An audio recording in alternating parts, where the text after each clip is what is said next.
looking at our region, I think you all know it well, so I won't go into too much details, but what we're trying to say here and show here, it's very much a global asset, right, of global importance for food, for energy, for water, carbon, something we'll get into, but also this huge cultural and biological diversity. So we have over 1,000 languages, right? So that's 1,000 cultures. Of the 6,000 languages in the world, they're in this region. So that's a tremendous asset and a tremendous resource. Biodiversity, as many of you know, 4 of the global biodiversity hotspots are in this region, shown in this map. What the assessment is finding, though, is, 1, we're still discovering new species, so 35 species a year being discovered in the eastern Himalayas. At the same time, we have already lost 70 to 80% of the original biodiversity, of the original land cover, right? Since 1500. So that's going back 500 years. But already a hugely changed landscape. And we do have concerns going forward that, you know, in this century, as humanity, you know, continues to develop, having that balance between conservation of nature and development. And just to really highlight, 60 to 85% of rural population in this region is still very much depending on natural resources, biodiversity for their livelihood. So there is a very intimate link there already. Just flattening out and showing the region 10 large river basins, 240 million people we found, 240 million people living in these 8 countries in the hills and the mountains. So 250 million people. That's a huge number of people in the mountains and hills. Total population in these 10 river basins, close to 2 billion. So that's, you know, a quarter of humanity. At the same time, and this is showing the population density map, although we have 250 million people in the mountains and hills, a lot more people lowland, down country, and a lot of the decisions being made in capitals located, you know, in the lowlands, and not necessarily maybe paying attention to mountains and the needs of mountain people. So what happens here directly affects 1/4 of humanity, and beyond that, you know, is a global asset. So we did this assessment report coming out of 2 motivations. One, ICIMOD, International Center for Integrated Mountain Development, is intergovernmental. We're owned by the 8 countries of the Hindu Kush Himalaya, so from Afghanistan through to Myanmar, with Nepal nicely in the middle. That's why we're based in Kathmandu, right? These governments asked us in 2011 and 12, said, ICIMOD, could you put together, you know, all the knowledge, everything that's known about the region in one flagship report? You know, that would help us. So we said, sure, we'll do that. Second is we were concerned that this region is not getting enough attention in global assessments like the Intergovernmental Panel on Climate Change, IPBES, and a whole range of others. So the mountain voice is not coming strongly enough. So some of you might remember 2007, there was the assessment report 4 by the IPCC, and there was the Glacier Gate. There were some errors around what would happen to glaciers in the Himalayas. But otherwise, there wasn't a whole lot of information in that report. And by the way, that mistake was coming out of a master student thesis, a footnote, right? So that gives you some sense of this level of the science that was informing the discussions back in 2007. So ICIMOD was really inspired to work harder together with its member countries and with its supporters to really say, you know, how can we improve the knowledge, the data, the understanding of this region, and bring that into the global discourse and discussions. So the next report came around in 2014, and it's PDFs nowadays, so you can do a Control F, you can search Himalaya, and it showed up like 20 times in 400 pages. So that was disappointing. So we said, let's do our own assessment, let's bring together people from the region's top leading scientists, experts. So we brought together 210 authors, 80% from the HKH. So we want to do an assessment of the region, you know, by people from the region. 30% women, something we were proud of. 125 external reviewers, 20 review editors. 185 organizations, right? So these authors and review editors freely contributed their time. Nobody was paid to do this. So it was institutional support coming from 185 organizations. The report has been published. It's fully open access. You can find it on Springer. Just Google it and you'll immediately find it. What ICIMOD did, so this was not only just ICIMOD, I want to stress it was a much larger community. So these 210 authors, of that, maybe 20 or 30 were from ICIMOD, but the rest were from, the region. So we framed the assessment and coordinated it, and then it got launched early this year. So there's a vision underlying this assessment. Yes, it's the science, but the important thing is how does the science inform policy and practice. So this assessment, we hope, would feed into a call to action with, the objective of having a prosperous, peaceful, and poverty-free region. People in this area, food, energy, water, environment secure, and importantly, climate and disaster resilient. So let me just give you some of the key highlight findings. Poverty, 33% in the mountains, 25% national average, so more poverty in the mountains. Blanket country level approaches we find in many of the countries, they're not tailored to mountain realities and tackling poverty in the mountains.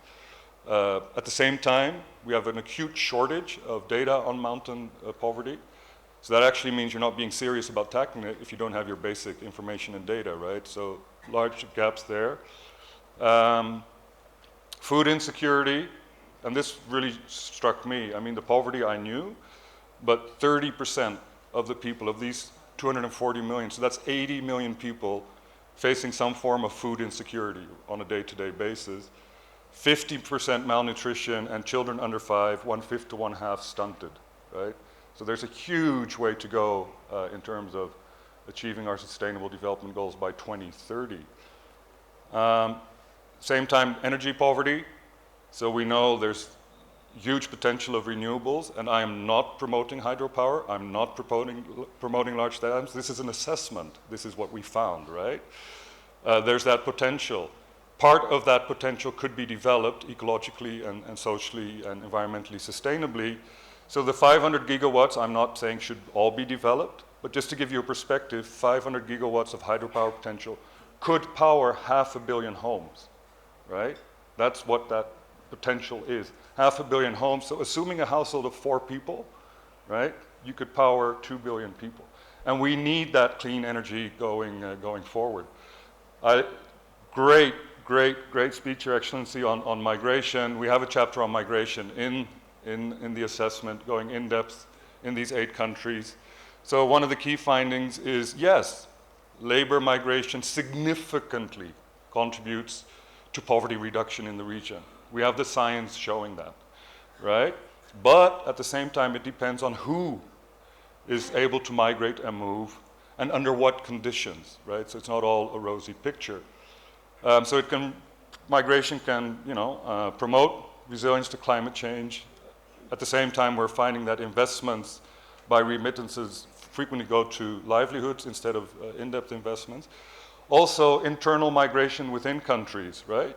Not receiving a lot of attention. But, and I need to look closely, even though there are 3 times as many internal migrants compared to international migrants, so across these 8 countries. So that's something, I think, in our discussion after I finish in 5 minutes, Sujit, we can get into in more depth that also internal migrants, and I think His Excellency was raising concerns, which I think are double or triple as true for internal migrants as for international migrants. So, poverty, both income and energy poverty, food insecurity, migration, affect women, children, and marginalized communities more severely than others. But at the same time, and we have to speak truth to power, policies, responses in HKH countries overlook these multiple forms of exclusions. And in this room today, and also thinking back to last year in this room and the previous Himalayan Consensus Summits, we really need to see change on this front and see how we can move this forward. So I've given you, if you like, what is happening with the people, and now we move into climate, right? So you've seen the region and the diversity and what's happening. Key finding, even 1.5 degrees world in 2100 as aimed for under the Paris Agreement will be too hot for our mountains. and it will be amplified even more by elevation-dependent warming. So I'm going to get a little bit technical. But what will happen and what we found in our climate change chapter is the HKH will warm up more compared to the global average, and it will warm up more rapidly at higher elevations. So we're looking at a 2.1 degree average in our region in a 1.5 degree world, right? So if we can all get our acts together, and remember, it's not governments who emit greenhouse gases, it's all of us in this room plus everybody else, it's all of humanity, right? So we can look to Paris Agreement, we can look to UNFCCC, and we can ask governments to take action, but it's actually requiring all of us to take action. So the RCP 4.5 is, it's a technical term, but it's the current nationally determined contribution, so the current level of government ambitions under the Paris Agreement. That's more or less 3 to 4 degrees warming by end of, 3, 2.8, you know, around there. We see here that that leads to 2.5 plus minus 1.5, so it's still a very large range. But then if you look at current emission trends, we're looking at 6 degrees in this region. And then higher up, we're seeing larger. So what does this mean? 1/3 of the glaciers are gone by 2100, the glacier volume in a 1.5 degree world. We now have the science to say that confidently. It's not a master student footnote somewhere. It's based on 700 journal articles that have been assessed and reviewed and looked at very carefully. So I feel confident saying this. 2/3 of the glacier volume gone by 2100 at current emission trends, so the current pathway we are on. And similar effects around snow and ice. Importantly, snow melt-induced runoff will peak earlier on, and it will be stronger. And that's a problem for agriculture, because for agriculture, you like your snow to melt slowly and later in the season when you've started growing crops, right? So this impacts on water resources. I won't go into the details, but I think the important thing here is we will see more floods, and we will see more droughts, and we will see much more freak events like over the weekend. So people are asking, oh, was that climate change? We cannot say one event, yes, that was climate change, but climate change scenarios does show us that more of these extreme events will become more frequent. Partly good news, the amount of water in the rivers will go up, right? So the Indus, Ganga, Brahmaputra, we're not actually going to be running out of water in the big rivers, it's going up. The not so good news is people in the mountains and hills don't depend on the large rivers, they depend on springs and glaciers for their water. And the springs are drying. We don't have enough science and evidence around that. We have limited evidence, but we do know they are drying. So especially the communities high up, and this is in Ladakh, you know, and let me see if I can point it. I don't know if you can see the glaciers, but up here, there's some little white, you know, caps. They used to come much further down. They'll be gone in 10 to 20 years. And the community you see there directly depends on those glaciers for its water when it melts to grow their crops. So they might need to migrate, right? Forced displacement. Disaster risk is increasing. We're seeing that, you know, there's just a huge, because of these more extreme events, we'll see disasters increase. Overlaying all of this, beautiful picture of Kathmandu Valley here, air pollution and black carbon. And the really worrying thing about air pollution, we're at about 10 times the World Health Organization level on any given day throughout most of this region, including in Kathmandu Valley. You know, it's killing us, literally. It's taking 3 to 5 years off our lives for those of us who live here in Kathmandu, like I have for the last 6 years. Air pollution amplifies climate change. It leads to increased rises in temperature. It accelerates glacier and snowmelt because of the brown carbon, black carbon deposition. And then, of course, it reduces crop yields. The really neat thing about air pollution, if we stop polluting today, all of us in the valley, in 3 weeks, the atmosphere is clean. We have pristine atmosphere. They're called short-lived climate pollutants for a reason. They live short. So, you know, so we can really do something about air pollution, and I think this whole region can work towards that in the next 5 to 10 years to have clean air. So we know enough to take action, and we urgently need to take action. So we had this great launching event on the 4th of Feb. Huge media coverage, 300 stories, 60 countries, all continents except Antarctica. Penguins don't read my assessment report, boo. 210,000 downloads already of the report in 2 months' time. Huge, great coverage on Twitter, reaching more than 3 million people. So we really have got the message out there, and I'm glad to be sharing it with you today. And I think it is changing the debate also at the global level. These mountains matter, and people now know they matter. So we have 6 urgent actions going forward. So this launch was actually the start of the process, and also working closely with Himalayan Consensus to see, and a whole range of stakeholders and governments. So we have 6 urgent actions coming out of this report. 1, cooperation, nice, it's there. Cooperation at all levels across CHKH. 2, of course, urgent climate action needed now, starting today, this year. Every degree, every 0.1 degree matters. Enhancing ecosystem resilience and recognizing and prioritizing the uniqueness of the mountain people, these 240 million people, and I think the panel will go into that in quite some length. We need to see much more substantial increase in investments to achieve the SDGs in the mountains. I'm not seeing it happen. I'm not seeing the trillions of dollars coming in. And it literally needs to be trillions. If you're looking at 250 million people, right, then 2 billion won't do it, right? We need a lot more money coming in, and we only have 10 years. So, and lastly, sharing information, knowledge, and working closely together. Here's our roadmap, what we're going to do on science and on policy in the coming years. And with that, thank you very much. Sujit.